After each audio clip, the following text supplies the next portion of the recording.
Lo primero que hice fue mandarle un mail al padre Juan, al asesor, y le dije, oye, ¿te parece bien si hacemos un rodaje de este libro, tal? Le dije, bueno, no va a ser muy difícil porque solamente se necesitan trajes de monjes y es todo conversaciones, esto es muy fácil, se graba en nada, no sé qué.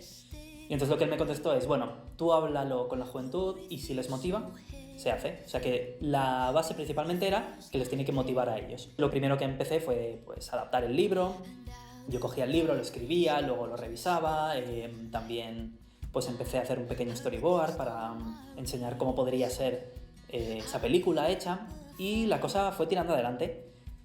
Y poco a poco, pues esto fue en enero, pues empezamos y en verano ya era el primer rodaje. Pero claro, entre medias, desde el momento en que se decidió, bueno, efectivamente, esto va a ser lo que vamos a hacer el verano, hasta el verano, pues había que conseguir un montón de cosas. Lo principal era un lugar en el que grabar. Y entonces en ese momento yo prácticamente miré todos los monasterios de España, todos los monasterios medievales, o sea, mandé un mail a todo el mundo, oye, somos un grupo de jóvenes, tal, queremos grabar una película sin ánimo de lucro, esto nada, 15 días en verano. Bueno, y mandé un mail absolutamente a todos, o a los que no mandé mail, pues los llamé y pues no tenía ninguna respuesta. O sea, todos los que mandé, nada, no había manera. Y pues paralelamente también se iban buscando otras cosas, ¿no? Pues a ver, cómo hacer los trajes de monje, porque eso era algo que íbamos a tener que hacer, no podíamos comprarlos, no había ese presupuesto. Entonces, bueno, hablé con una persona para que me enseñara a hacer los trajes, luego se lo enseñé al resto. Pues también había que conseguir dinero para financiarnos, ¿no? Para tener un poco de colchón por si algo salía mal o para alquilar los focos, la cámara, lo que fuera, porque, no sé, había un montón de cosas que había que conseguir.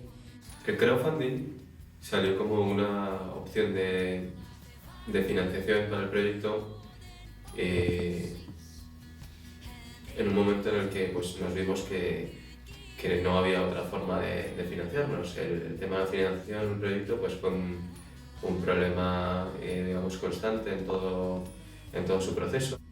El crowdfunding es una opción de financiación por internet, nació por internet, y es dar la posibilidad a que a través de pequeñas donaciones de muchas personas te ayuden a financiar tu proyecto. Tú cuelgas tu proyecto, lo describes, la gente si le gusta y también tú puedes pues, ofrecerles algún tipo de contrapartida, pues que si entradas para el estreno o DVD, pues según lo que donen, pues así consigues que a través de muchas donaciones de poco dinero financiar un proyecto entero, en vez de conseguir pocas donaciones de mucho dinero, que es mucho más complicado. El crowdfunding es una opción de financiación que, que para un proyecto como el nuestro, sin ánimo de lucro, pues ha sido una gran opción. Pero en realidad todos ayudamos un poco en todo, ¿no? Entonces, por ejemplo, en ese rodaje yo me iba a encargar del tema eléctrico, de focos y luces y tal. Y pues la primera noche del rodaje, en la cena, me dice el director Aleix, quiero que seas Alberico. Y yo, claro, yo no me había leído el libro, no me había leído el guión, porque yo ayudaba en la parte práctica, ¿no? Y entonces corriendo esa noche me lo estudio todo, tal, no sé qué, porque al día siguiente iba a ser la escena, ¿no? Y es una escena que yo cuando dije la frase, la frase era... bueno, era la de en un momento que hay una discusión entre Roberto y yo, tal, y cómo has permitido que hagan esto y tal. Claro, yo no sabía ni qué era eso que había permitido ni nada, ¿no? Solo sabía la escena esa. Pero luego ya, después sí que me intenté formar más sobre este personaje y San Alberico es un santo que a mí me ha marcado mucho, claro, porque tiene un espíritu guerrero, un espíritu muy entregado, muy, muy auténtico, un espíritu muy joven también, porque todos, en el fondo todos somos jóvenes, ¿no? Y eso nos ha... Es decir, el mayor tenía a lo mejor 23 años. Cuando empezamos yo tenía 18. Y bueno, pues ha sido ese espíritu de joven de creer en algo que a primera vista no es imposible, ¿no? Que se haga una película y un proyecto de 4 años. Si el primer día nos hubieran dicho, vais a estar los siguientes 4 años metidos en este proyecto, pues los primeros rodajes no sirvieron para nada, porque no sabíamos nada. De hecho, toda la primera semana no...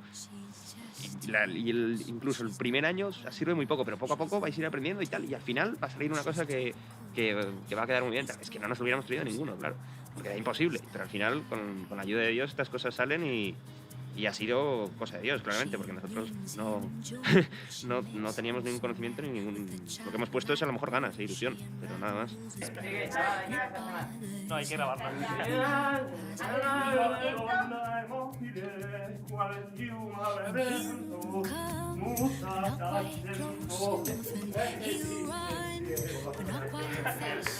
Bueno, el proyecto lo conocí en la universidad. Un compañero de clase, Manuel, hablando un día de los proyectos que nos gustaría hacer en el futuro, dedicarnos, las películas, los cortos, me comentó que estaba grabando una película con 30 personas, un largometraje.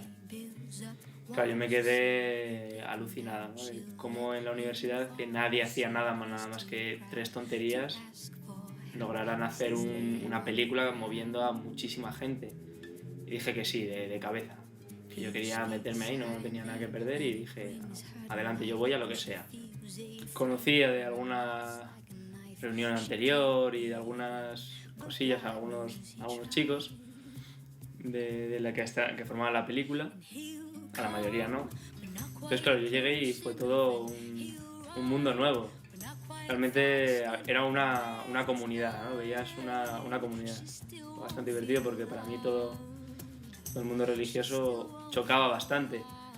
Entonces encontrarme de repente con unos cantos por la mañana, unos cantos por la noche, gente durmiendo en un granero, el director moviéndose de aquí para allá, paraba el rodaje para hacer el Ángelus, todo me resultaba muy, muy extraño. Pero a la vez un sentimiento de estar en una familia y ser acogido. Tú eres así, ¿tú qué vienes a hacer? No, yo sé de esto. Vale, pues, carta blanca. Habla con este chico que es el director de fotografía, tú te vas a dedicar a hacer dirección de fotografía con él. Perfecto. Sin conocerme de nada me sentí acogido y dije, joder, estos tíos qué raros son, ¿no? ¿Cómo me dejan a mí, que no saben nada de mí, cómo me dejan hacer cosas? Y fue pasando los días y tal, y seguían como los rituales, unos rituales así un poco extraños, ¿no? Para mí. Y dije, joder, es que estos tíos son la iglesia, ¿no? Al final son la iglesia, no es mi parroquia, no es la parroquia de mi barrio, no es tal, no sé qué, dice, estos son iglesia. Y dije, joder, pues si esto es la iglesia, a mí me gusta. Me llamó mucho la atención la iniciativa, lo ambicioso de la iniciativa, lo original y la capacidad de afrontar y la ilusión por afrontar un reto tan complicado con tan pocos medios. Y además hacerlo en grupo, en conjunto. Es una experiencia realmente diferente. Gente joven planteándose un objetivo ambicioso que requería mucho esfuerzo y que tenía unos mínimos medios para conseguirlo. Eso me llamó la atención. Me llamó la atención y me animó muchísimo a apoyarlo el día que pudiera. Nunca antes había actuado y me resultó muy difícil al principio meterme en este nuevo rol porque te tienes que enfrentar a encarnar a un personaje que es santo, que tiene una personalidad concreta, tiene un carisma, pero no te tienes que enfrentar sin más, te tienes que enfrentar con 17 personas delante o con 7 personas delante, con varios focos, con una cámara ahí, a veces más cerca, con el sonidista, con la pértiga. Entonces son elementos que distraen mucho y tú tienes que interpretar eso como si no estuviera. Entonces al principio me costó mucho, a mí me resultaba un poco ridículo lo que estaba haciendo, me daban unos ataques de risa horribles. O sea, ha habido tomas que hemos tenido que repetir 17 veces porque me daba el ataque de risa. Luego poco a poco me he ido haciendo este nuevo rol, he ido buscando mis técnicas, mis truquitos para poder actuar un poco mejor. Y Dios también me ha ayudado. A veces resulta complejo encontrar cómo Dios enviándote adversidades te puede ayudar. Pues a mí me ha ayudado. O sea, ha habido rodajes que yo he estado con 40 de fiebre y eso a mí me ayudaba a meterme en el papel porque igual las escenas que estábamos rodando era un Roberto más entristecido porque no conseguía lograr su reforma, porque había habido una rebelión en su monasterio, y a mí el hecho de tener 40 de fiebre me ayudaba a meterme en el papel. Igual no lo habría conseguido, si no por esa fiebre o otra vez, no sé si cogí un constipado o así, y entonces la voz me salía muy grave y conseguía encarnar bien a Roberto con barba, que son varios años después. Entonces, pues no solo yo, Dios también me ha ayudado a poder meterme en este rol de actor. En los rodajes, mi función ha sido la de productor. Te enteras que el nombre es así de productor después, es como lo oficial de estas cosas de grabación. Muchas veces pues mis funciones se limitan pues, a hacer un poco de intendencia y preparar la comida. Pues era quizás un trabajo no muy lucido, no salía delante de las cámaras, no era la estrella, pero pues, fue un trabajo también pues, muy bonito porque se dio el ambiente de cada uno hacer lo mejor posible lo suyo. Dentro de los actores, actuar lo mejor posible, el equipo de grabación, grabar lo mejor posible, maquilladores, los ayudantes del set, todo el mundo estaba comprometido en hacer lo mejor posible y por qué no yo no iba a hacer lo mejor posible lo mío. Y pues muchas veces la forma de mostrárselo era pues cocinando cosas ricas y pues entonces yo me esforcé en cocinar lo mejor que sé y también pues a la hora de buscar todas otras funciones que tenía, lo que se necesitara en el set, pues tenía que haber alguien que fuera a comprarlo. Pues muchas veces pues ese era mi día a día, hablar con las personas del set, ver cuáles eran sus necesidades, estar en continua comunicación con ellos, ir a hacer las compras necesarias y luego tener preparada la comida para cuando acabara. Yo me había leído el libro de Tres mujeres rebeldes, pero justo me había leído la parte de Roberto y la de Lolico. La de Esteban no me la había leído, y así que no tenía ni idea del personaje. Pero bueno, me lancé y yo creo que sí, que repetiría, la verdad, porque es una experiencia que puede parecer muy dura, pero acabas alucinando de lo que pasa ahí en el rodaje. Entonces sí, repetiría. Pues rebelde es eso, todo el que desafía lo establecido y quiere construir algo nuevo. Entonces, pues sí, soy mujer rebelde. Pues yo estudio Derecho y la verdad es que eso, de repente meterme en el mundo del arte, así de actor, parece que no pega mucho, ¿no? Pero y además, bueno, también he de decir que soy una persona un poco acomodada, entonces tener que, o sea, bueno, un poco, sí, tener que dormir en el suelo, tener que, pues no comer nada, no dormir nada, dormir, pues eso, 4 horas diarias y trabajar hasta la extenuación, pues la verdad es que es una experiencia increíble y que había momentos del rodaje que digo, es que no puedo más, o sea, de verdad que necesito dormir, necesito dormir en una cama y eso, pero al final, pues no sé de dónde saqué las fuerzas, tiré para adelante y hasta ahora. Bueno, yo me llevo dedicando al sonido desde los 16 años, en plan profesional, obviamente.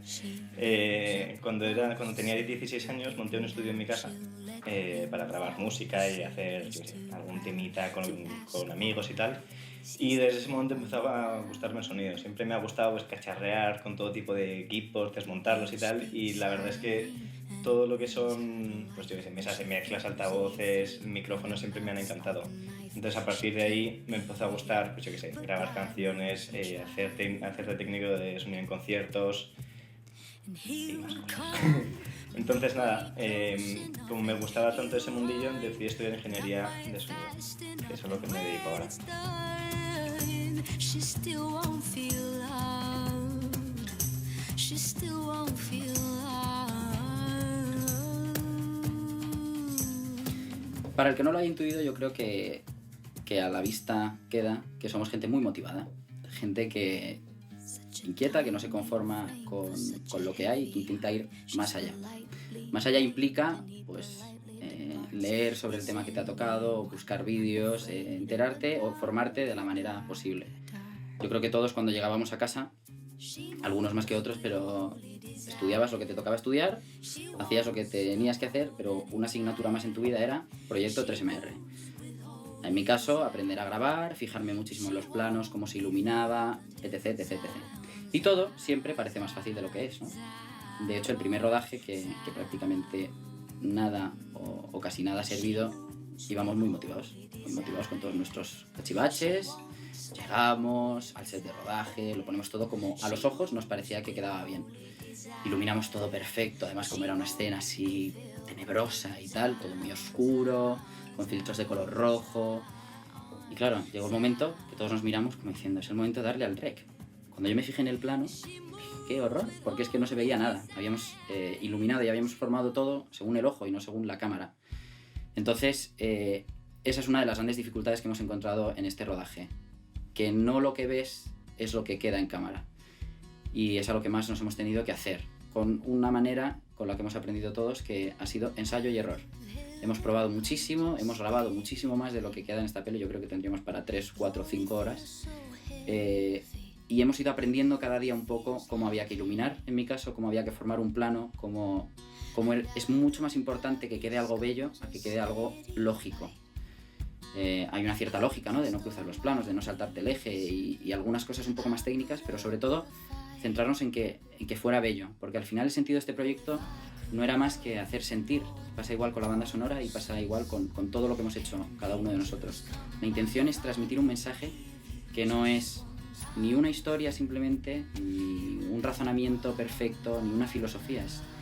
Es un todo, ¿no? Un todo que sobre todo conseguimos o intentamos llevárselo al espectador o a la gente que le hablamos del proyecto, precisamente así, haciéndole sentirse parte del proyecto y sentir todo lo que hacemos cada día por este proyecto, todas las horas que hemos echado, todo lo que hemos aprendido.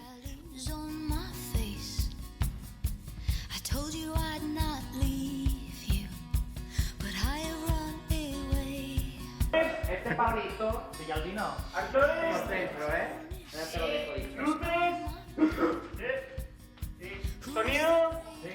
Cámara. Secuencia 40, escena 2, plano 1, toma 7. ¿San Roberto? De hecho, voy a hablar con mi hermano primero para decirle que no.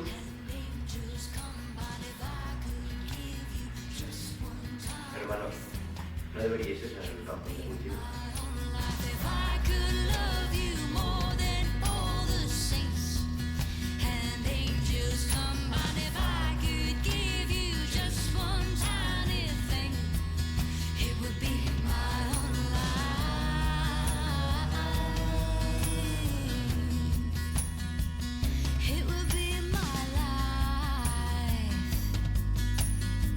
Pegote, ¿no? Bueno, estamos con una hemorragia interna. ¿Para la guitarra? Tiene que ser un poco más oscuro. Sigue grabando.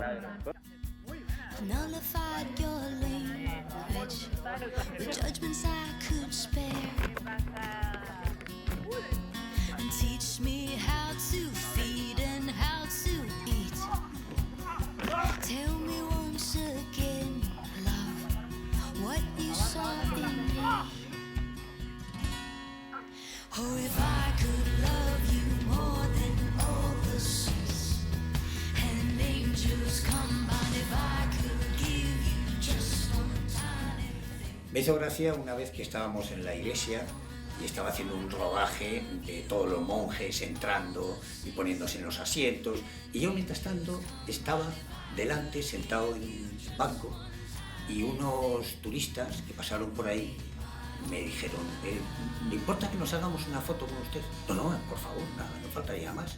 Y entonces se sentaron a mi lado, hicieron la foto y yo cuando se levantaron le digo, sí, fíjese usted, estoy aquí grabando esto y me están esperando en casa mis 7 hijos y mis 10 nietos y tal. Y se quedaron un poco sorprendidos, porque yo creo que ellos no pensaban que yo estaba en el rodaje, pensaban que era un monje de verdad. Y otra vez, con uno de los extras, que había ido con su mujer, entonces cuando salíamos por el pasillo y tal, iba él cogido por el hombro de su mujer. Entonces yo me acerqué por detrás y digo, esas manos... Y el hombre se puso todo apurado. No, si es que es mi mujer, es mi mujer. Y ya.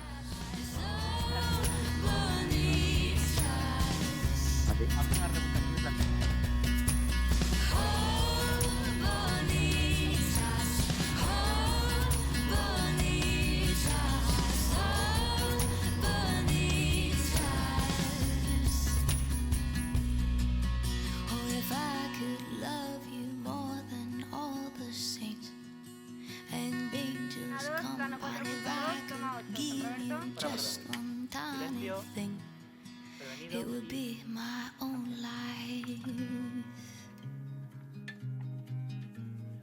She's just too much, but she's not quite enough. She's a little too hot, but she's too cold to touch.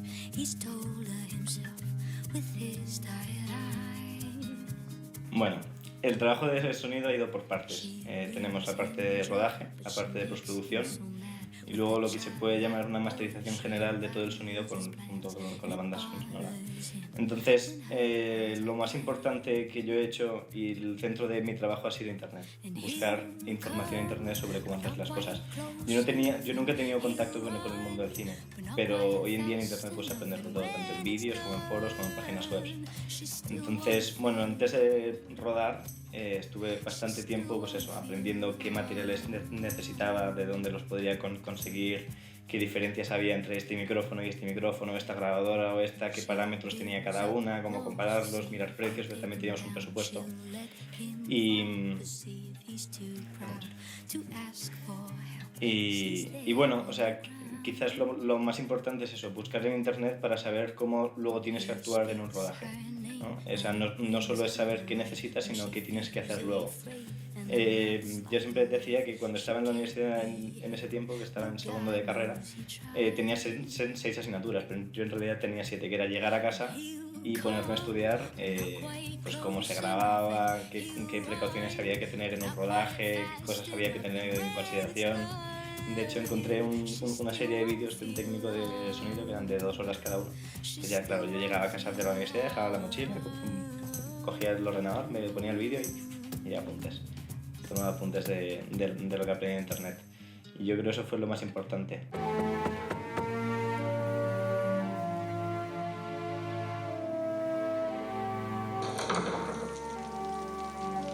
No sé por qué motivo, en cuanto vi a aquellos hombres, sentí por un instante una profunda paz en mi interior. ¿Podemos pasar? Sí, adelante.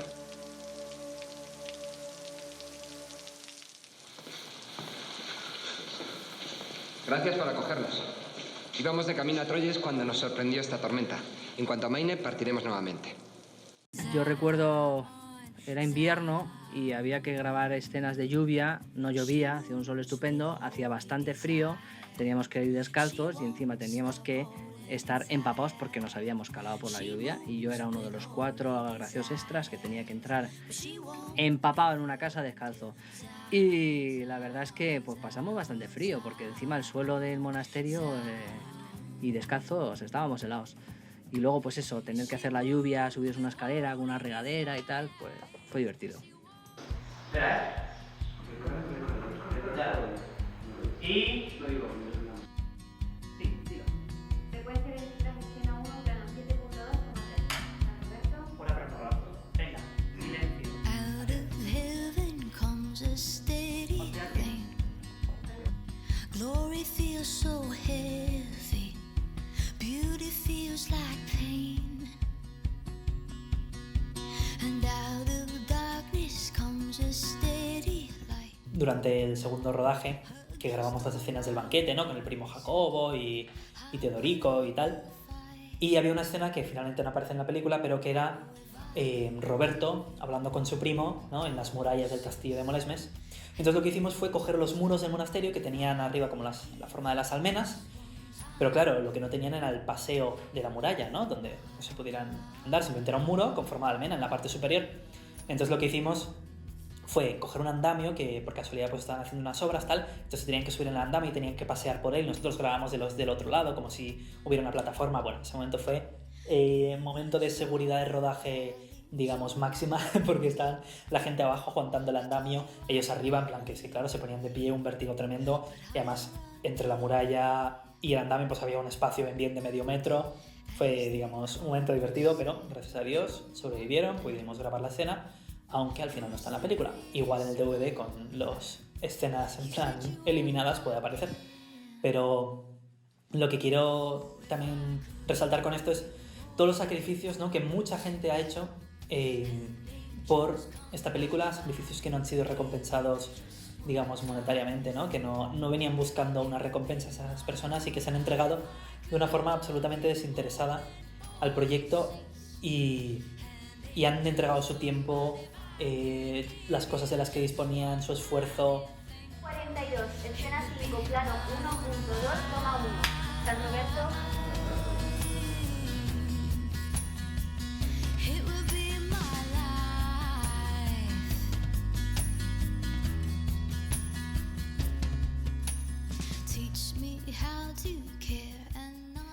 Quizás por lo que antes que YouTube o cualquier otra fuente de información empezamos a trabajar fue un libro que conseguimos en una feria del libro, creo que fue Manuel o no sé quién fue, que se llamaba Cómo grabar una peli con una cámara reflex.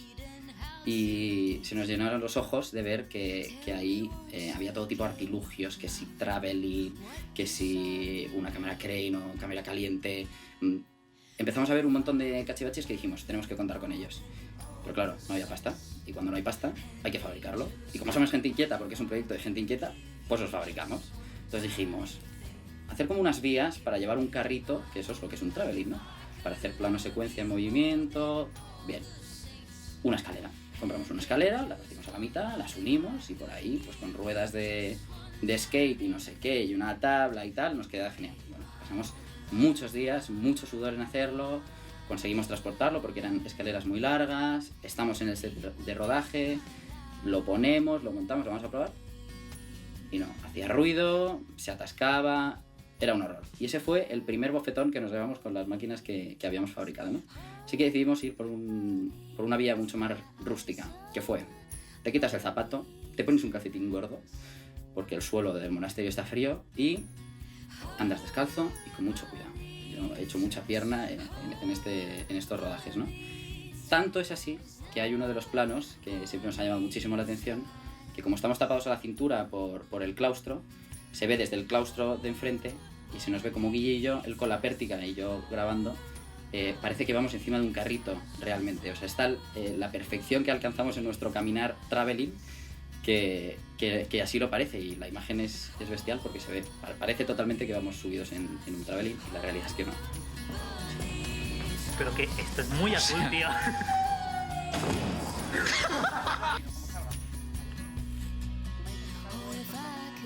Está bien la luz. Vale, Espérate. Espera. Se le ve la cara. Máquina off o máquina on, como tú quieras. ¿Qué tú haces? Pues en principio seguir a Samu, pero ya no. Siempre detrás, ahora adelante. ¿Estás grabando en serio? Sí. Oh.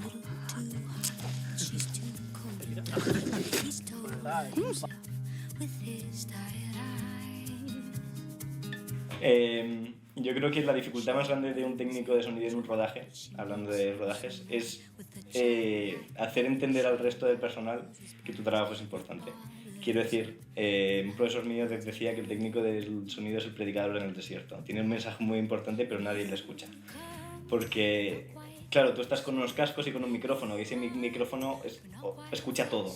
Tanto si estás en una casa, en un vecindario gigante, si en una casa de la otra punta hay un perro, escuchas el perro. Y claro, como el resto no lo oyen, pero tú sí, es muy difícil decirles, oye, que hay que parar porque allí hay un perro. Entonces, claro, estábamos en el monasterio y había muchísima gente. Entonces había gente andando por los claustros, había un poco de músicas, había, yo qué sé, sonidos porque estaban haciendo obras justamente. Entonces, claro, muchas escenas yo tenía que cortar el rodaje porque se colaba, yo qué sé, sonidos de martillos, de radiales, de gente hablando que fastidian la toma. Entonces es muy difícil hacer a la gente consciente de que tu trabajo está fastidiado y que es igualmente importante que la imagen. Entonces yo creo que esa es la principal dificultad. Tú estás escuchando a alguien que el resto no, y se lo tienes que hacer entender a ellos. Que aunque la imagen sea perfecta, la actuación es perfecta, el sonido no, por lo tanto hay que repetir. Y eso es muy difícil de entender si no estás escuchando. Vale. Pues nada, vamos a cortar el pelo. Esas son las tijeras con las que vamos a cortar el pelo a Manuel. Y vamos a probar. De aquí, pillo. Vamos a ver si funcionan bien. Eso de la puntita es mejor. Estaba pensando en pillarme un polarizador, tío. No está mal, ¿no? Vienen por Navidad. Si quieres, ¿no? compramos Such a tiny frame for such a heavy heart. She's politely blamed and he politely departs. Is anyone unafraid of her dark? Cuando me piden venir a casa Molpeceres en concreto a grabar, Accedo porque me lo pide Álvaro Emerich, con el que me une un sincero afecto, una relación maestra-alumno, y luego pues porque la idea era apasionante. A nosotros nos gusta el mundo del teatro y el cine, poder participar en un rodaje era realmente una ocasión única. Y luego como vivencia personal absolutamente enriquecedora, fue un regalo, porque tanto para mí como para mis hijos que lo estaban viendo, era vivir una amistad. O sea, lo que fascinaba de la parte del proyecto era los amigos, que era ahí todo el mundo, y luego otra parte muy bonita era la parte de vivir cómo se graba el cine, que nosotros somos más de teatro, los amigos somos más de teatro, entonces bueno, pues nos pareció muy interesante y una forma de comparar distintos artes, enriquecedora y entrañable.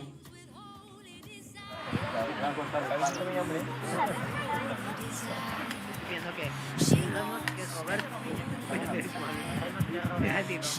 Roberto regresa. No, eso es por Hemos tenido que coger un arcón, mira, te lo enseño. Dentro de una ciudad, de un pueblecito con calles así enanas. Pues no van a caber ni de coña, vamos. Escaleras y tal, pero no, yo creo que va a quedar bien en la peli, va a quedar guapo, o sea que... She wants love holding inside. She moves with holy desire. But she won't be filled until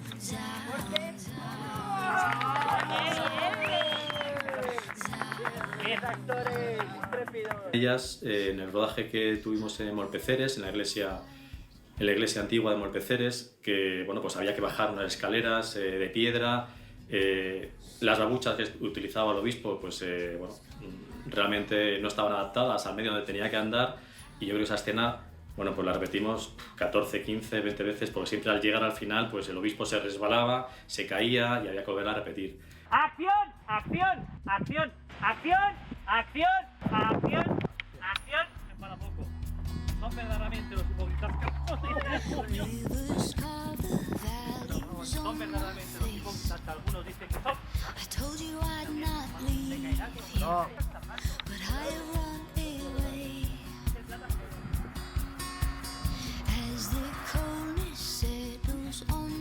Bueno, lo que nadie me explicó es que cuando yo les acogí en mi casa, en el pack también iba que ellos iban a coger a su vez una serie de muebles para el rodaje.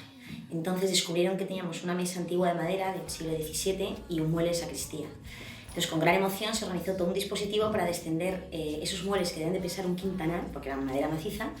Entonces se colocaron dentro, si no recuerdo mal, de la furgoneta, y media parte de los muebles salían por fuera, con lo cual tenían que ir como cual palio de procesión sujetándolos, y la furgoneta de ir pues en primera o en segunda, bajando un periplo hasta bajar a la iglesia.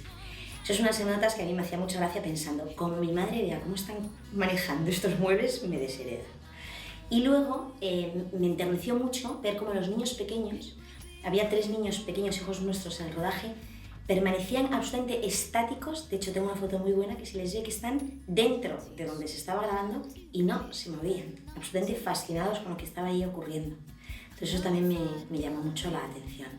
Y luego las cenas, la forma de improvisar una cena, porque en principio decían que se venían para mediodía, luego dijimos, venga, un poquito más, quedaros, se quedaban a dormir, y ya cuando se iban, ¿no? Decía mi hija, ¿no les podemos pinchar las ruedas del coche que no se va a ir? No podemos. Pero con esas 3 cosas me quedo con mucho cariño. Espérate, porque esto ahora se ve. Pues nada, en 1 hora se va el sol. A ver cómo va. Perfecto. ¿Y qué es lo que no tenemos? ¿Qué es lo que no hemos traído?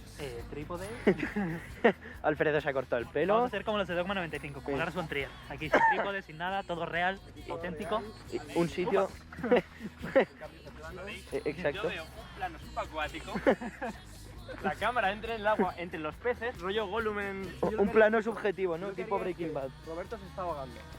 Entonces aparece una mano que le saca del agua. Y también ha habido rodajes absolutamente desastrosos. Me acuerdo uno, que es la escena en la que Mauro y Roberto hablan en el lago. La primera de ellas, hay 2. Pues la primera, que fuimos al lago del Pardo, creo recordar. Y que de repente llegamos allí. Bueno, venga, nos ponemos a grabar tal. Aquí está la cámara y el trípode. Ah, me lo he olvidado. ¿Y dónde está el maquillaje tal para la cara? Buf, se nos ha pasado. O sea, como que ya había momentos en los que, bueno, pues venga, grabamos sin trípode, tal, así, sujetando la cámara. Bueno, pues el maquillaje, espero que no se vea mucho. Bueno, algo curioso que me pasó mientras montaba, he hecho una secuencia en particular. Normalmente en hacer la edición de diálogos para las secuencias tarda un día. más o menos entre cuadrar todas las pistas, escoger las tomas buenas. Bueno, pues hubo una con la que estuve 3 días. Era una escena que se rodó en la casa de campo y yo justamente ese rodaje no pude ir.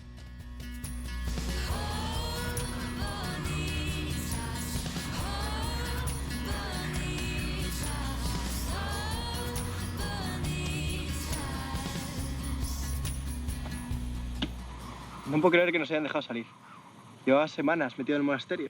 Y no sé cómo se corrió la voz, pero alguien se inventó que yo tenía un programa para quitar sonidos, o sea, para quitar coches. Porque yo ese cuatrimestre en la universidad estaba estudiando restauración de audio.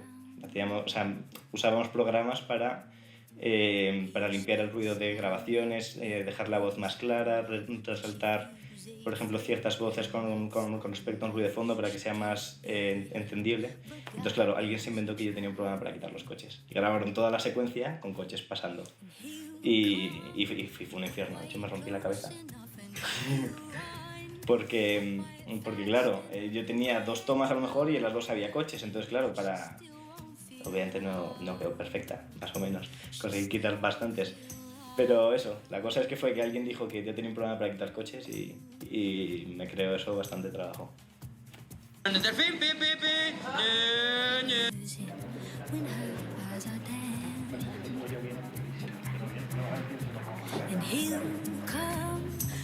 O sea que también el rodaje ha ido saliendo adelante con lo que hemos tenido, con lo que hemos sabido. Y también pues porque la gente, lo más complicado al final era lograr un día en el que todo el mundo le viniera bien, porque pues mientras tanto todos nosotros estábamos estudiando nuestras carreras, teníamos que hacer trabajos, estudiar, hacer exámenes, ir a clases. O sea que realmente ha sido algo complicado, que ha requerido esfuerzo y que al principio es como que parecía absolutamente lejano el día en que lo íbamos a terminar, ¿no? Y han sido pues bien 3 años y medio de esfuerzo, de rodajes, de pues muchas llamadas, muchas planificaciones, cosas que han salido bien, cosas que han salido mal y que sin embargo pues al final han merecido la pena. Plano 7, toma 1, el banquete. Acción. Chavales, ¿qué están haciendo? Cuéntenos. ¡Comer! ¡Quedándonos! ¿Por qué? ¿Quién nos ha aconsejado esto, Guille? Juan. Benja. Benja. Esto es en honor de Benja. Gracias, Benja. Sí, bueno. Hermoso manjar de manos de Santiaguito. Como nos cuida, con su amigo Manolo. Villa de Barba, en Villa de Barba. Es la primera vez que hago esto. Such a tiny frame for such a heavy heart. She's politely blamed and he politely departs. Is anyone? Bueno, esta es la última escena oficial de Manuel Martino, el último plano. Entonces vamos a ver. ¿Qué opinas sobre esto, Manu? 2 años y medio después, aquí estamos. Venga, vamos a grabarla. She moves with holy desire, but she won't be filled until Zion, Zion, Zion, Zion, Zion. She moves with holy desire. She wants love whole and entire. She moves with holy desires, but she won't be filled until Zion, Zion, Zion, Zion.